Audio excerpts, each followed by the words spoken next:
Não, é sempre um inimigo que nunca são eles, é sempre o capitalismo, é os Estados Unidos, ou é o chinês que tá tomando café. O INSS é uma pirâmide financeira? Ou muitos economistas já vieram aqui e falou que o INSS já tá quebrado. Qual que é a sua visão? O que você acha disso, Léo? Dessa fala, né, principalmente. Não, como eu falei, o que acontece no sistema de pensão brasileiro? Existe uma massa que contribui agora, né, para as pessoas que vão se aposentar no futuro. E quem está recebendo agora está recebendo o que foi contribuído anteriormente. É diferente de uma previdência privada em que você vai ter uma conta lá e você vai receber aquilo que você contribuiu. E daí é isso, a partir do momento que as pessoas vão vivendo mais, elas, sem ajustar a idade que elas se aposentam, elas passam mais tempo recebendo do que elas passavam antes. Então você está consumindo mais e isso aumenta o déficit da Previdência. Então, se a gente não fizer nenhuma reforma, nenhum ajuste, vai quebrar. O lema do Temer, quando ele fez, era reformar para garantir. Porque a ideia era, sim, é melhor você trabalhar um pouco mais, contribuir um pouco mais, mas ter certeza de que você vai receber, do que não reformar a Previdência sem saber se você vai receber no futuro. Então, isso não é exclusivo do Brasil. Todos os países, de tempos em tempos, precisa fazer reforma da Previdência. A gente precisa fazer. Só que aí vão esse bando de populista, esses caras que só jogam pra torcida, que só contam metade da história, e vão falar que é contra o trabalhador, que é contra... Então tá bom. Não faz a reforma pra você ver o que acontece. Vai quebrar. Ninguém recebe. Ninguém recebe. E aí você fala, não, mas isso não vai acontecer, não vai acontecer. É só ver o que aconteceu. Porque o Brasil ainda pode emitir... O que acontece? A gente emite dívida, né? E aí significa que a conta chega através da inflação. Porque se você emite muita dívida, o governo está imprimindo papel moeda, e aí você tem uma desvalorização da sua moeda, porque você agora tem mais moeda circulando do que antes. Um Estado não pode mais emitir sua própria moeda, como podia antes. Antes você podia, os bancos estaduais poderiam, aí veio o Fernando Henrique, graças a Deus fez essa lei de responsabilidade fiscal. Então o Estado, ele tem que lidar ali como uma família mesmo, né? Gastos e receitas do governo. Bem, ou seja, se o Estado não tomar conta, ele não consegue fazer igual o governo federal, que vai lá, emite dívida, emite mais título e se financia de alguma forma e vai sofrer o custo disso através da inflação. O que acontece com os estados? Eles acabam quebrando. Então, Minas Gerais e o Rio de Janeiro e o Espírito Santo, e Rio Grande do Sul também, já parcelaram o salário. Ah, não? Sim, já parcelaram. O Zema, o governador Romeu Zema, quando assumiu lá, o salário estava parcelado. Porque era isso. Imagina que você ganhe 10 mil. E aí, por algum motivo, você tem contas na tua casa 15 mil. E você não tem mais crédito nem nada. Você não vai pagar as pessoas. Verdade. É isso que aconteceu. O governo chegava lá no final do ano, não sei o orçamento, que seja 300 bilhões. Minas Gerais deve ser um pouco menos. Tinha que pagar 300 bilhões por ano, vai. 30 bilhões em dezembro. Tinha que pagar 45, tinha 30, e é isso. E aí não paga. E aí fala, ó, não vou te pagar 13º agora, vou parcelar salário. Então isso já aconteceu com vários estados. Então isso acontece quando você não faz a lição de casa.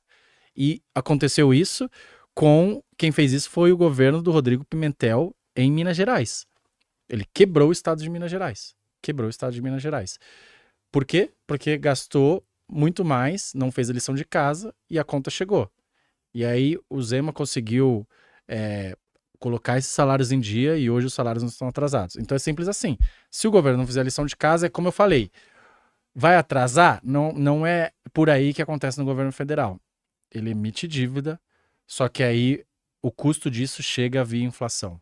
Então você tem inflação, vai perdendo poder de compra, e aí é o que a gente está vendo hoje. As coisas estão caras, por quê? Porque o governo não está gastando menos do que arrecada, está tendo déficits sucessivos, a dívida bruta está subindo, então a moeda perde valor e as pessoas no final do dia vão ver que a moeda quer levar isso ao extremo, Argentina e Venezuela. que as pessoas chegavam lá no mercado, sua moeda não vale nada, é isso que acontece no limite.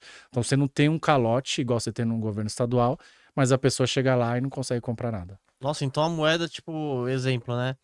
Lá na Argentina, há um tempo atrás, era 6-1, igual a gente é pelo dólar, né?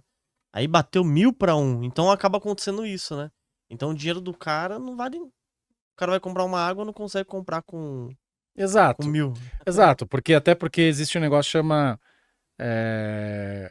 paridade de dólar. Então, por exemplo, vamos supor que a gente está no ano 0.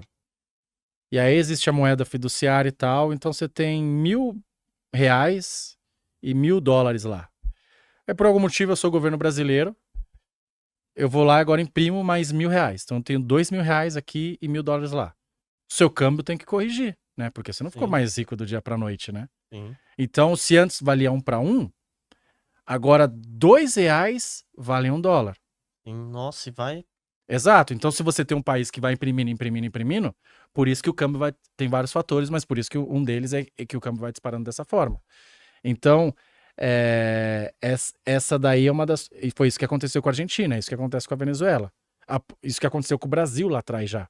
Né? Que é a ponto de você precisa cortar os zeros, às vezes, da moeda, porque você está imprimindo muito. Imagina que aqui a gente fosse um país, tá? E aí a gente, de novo, tem R$ 1.000 aqui. E aí isso aqui vale R$ 100, isso aqui vale R$ 100, a gente tem 10 itens, cada um vale R$ 100.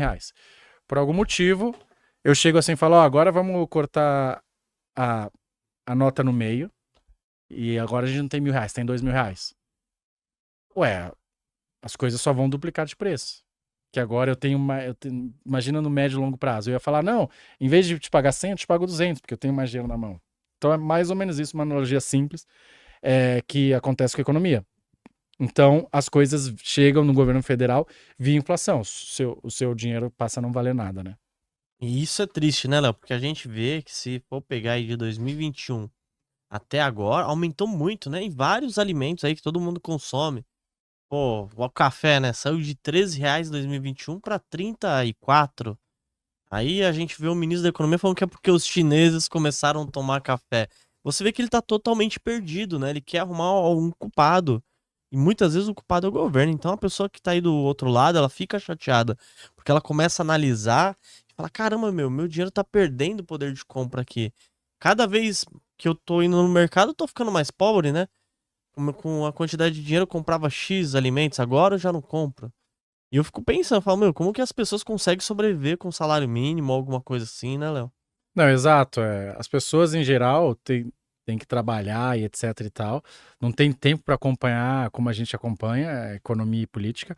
Eles querem que funcione, eles querem que dê certo. E o que mais me revolta nesse governo é a falta o comportamento de um adulto. Nunca é culpa deles, é sempre responsabilidade dos outros. Nunca olha, estamos mal, ou não estamos tão bem quanto gostaríamos, vamos melhorar e vamos fazer os esforços necessários. Não, é sempre um inimigo que nunca são eles, é sempre o capitalismo, é os Estados Unidos, ou é o chinês que está tomando café.